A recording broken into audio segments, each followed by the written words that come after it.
Hello, this is Yali Wang. This video is for solution 2 of homework 3 of EL 6303. For this question, we know x is uniform in x to b and y equals x2 square. We need to find the f of y and capital F of x. Because we know x is uniform in x to b, so we can know f of x equals 1 over b minus a when for x is larger than a smaller than b, otherwise it's 0. So we can know capital F of x is equals to 1 for x is larger than b. It equals x minus a over b minus a for x is larger than a smaller than b. For x is smaller than a, we can know it equals 0. Because y equals x2 squared, so we can know y must be larger than 0. Because we don't know the value of a and b, so we need to discuss. If a is larger than 0, the uniform looks like this. So the figure of y equals x2 squared looks like this. So now we need to discuss the range of y. For y is larger than a2 squared, smaller than b2 squared, there is only one root. So we can know x equals square root of y.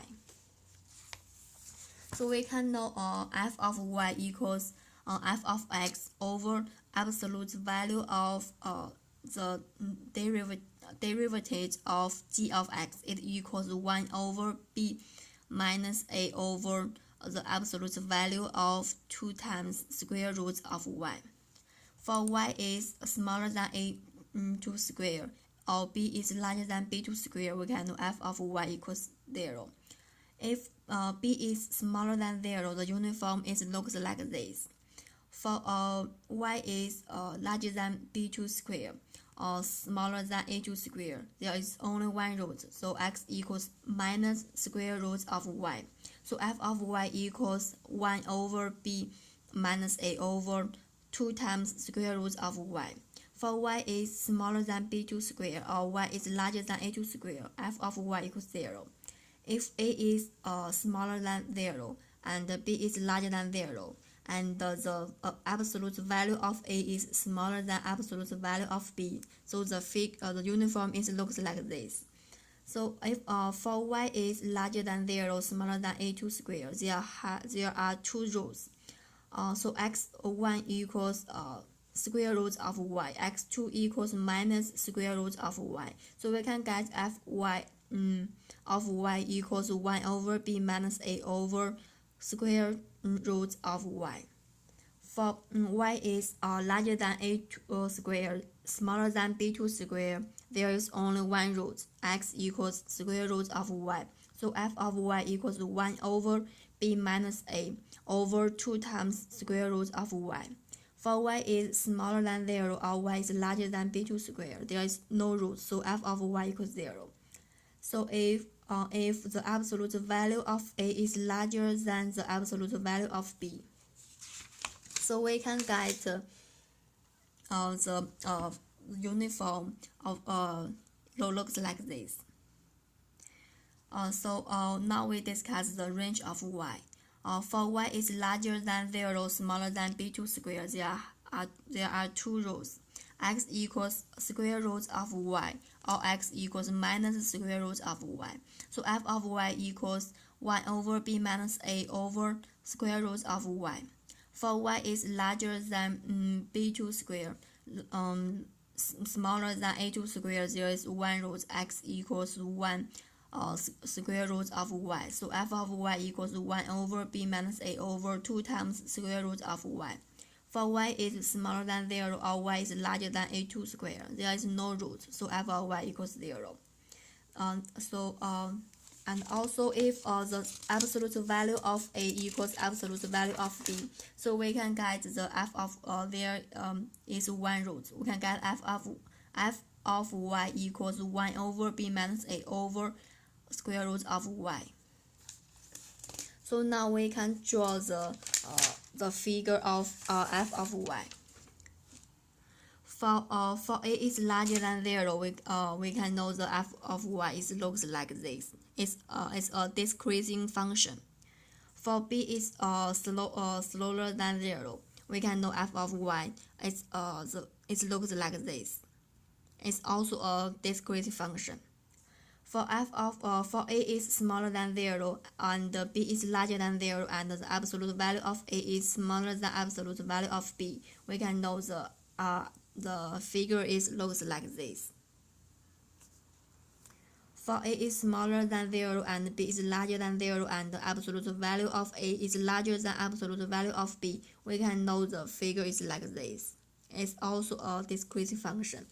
If the absolute value of a equals absolute value of b, we can know the figure is like this. So its tangent measure is a2 square or b2 square because they are equal. Now we need to discuss the problem b. Now given a equals minus 1, b equals 3, we need to find the f of y and the capital F of y and find the expected value of y. Because we know a and b, so we can know f of x equals 1 over 4. For x is larger than 1 minus 1 smaller than 3.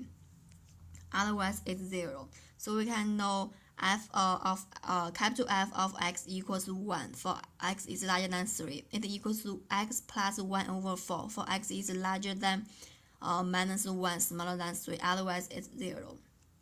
Because x from last section we already know y must be larger than 0. Because for f of y equals 0. For y is smaller than 0 and for y is larger than 9. So for y is larger than 0, smaller than 1, there are two rules. So x equals square root of y or x equals minus square root of y. So we can get fy of y it equals 1 over 4 times square root of y. For y is larger than 1, smaller than 9, we can know there is one root. So x equals square root of y. We can get f of y equals 1 over 8 times square root of y. So we can get fy of y it equals 1 over 4 times square root of y. For y is larger than 0, smaller than 1. For y is larger than 1, smaller than 9. So it equals 1 over 8 times square root of y. Otherwise it's 0.